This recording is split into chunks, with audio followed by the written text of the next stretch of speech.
এখন যাবতীয় জটিলতা তো ওই বিরোধী দলনেতার পদটা ঘিরেই।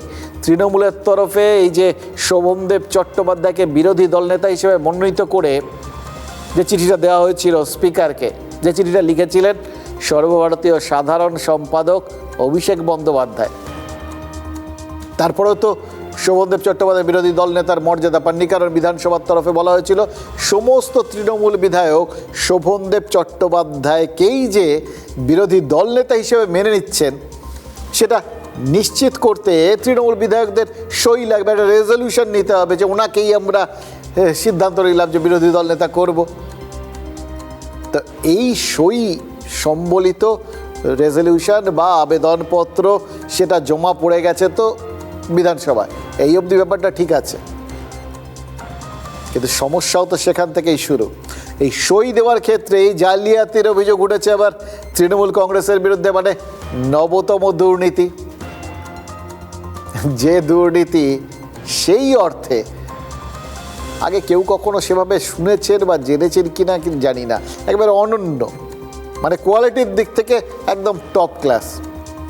শোভনদেব চট্টোপাধ্যায়কে বিরোধী দলনেতা হিসেবে তারা মেনে নিচ্ছেন এই মর্মে 70 জন বিধায়ক সই করেছিলেন ওই রেজলিউশনে, মানে প্রস্তাবনায় যেটা জমা পড়েছিল। এবার সেই চিঠির সঙ্গে ওই চিঠিতে সই করা বিধায়কদের সইয়ের সঙ্গে সেই বিধায়কদের হাজিরা খাতায় যে সই সেটা মিলছে না। যখন তারা ওই শপথ নিয়েছিলেন তখন তাদের সই করতে হয়েছিল, তো সেই সই আর এই চিঠির সই আলাদা। ব্যাস, এইটা পর্যন্ত আপনারা জানেন যে ওই সই দেখেই তো সন্দেহ হয়েছিল বিধানসভার মুখ্য সচিবের, এবং তারপর প্রধান সচিব তিনি পুলিশে গিয়ে আবেদন পর্যন্ত করেছেন, অভিযোগ পর্যন্ত দায়ের করেছেন, এবং তারই ভিত্তিতে সিআইডি দৌড়ঝাঁপ শুরু করে দিয়েছে। সই সন্দেহের তালিকায় নয়না বন্দ্যোপাধ্যায় যেমন আছেন, এটাই আপনাদের কালকে বলেছিলাম, কারণ তখন পর্যন্ত একটাই জানতাম।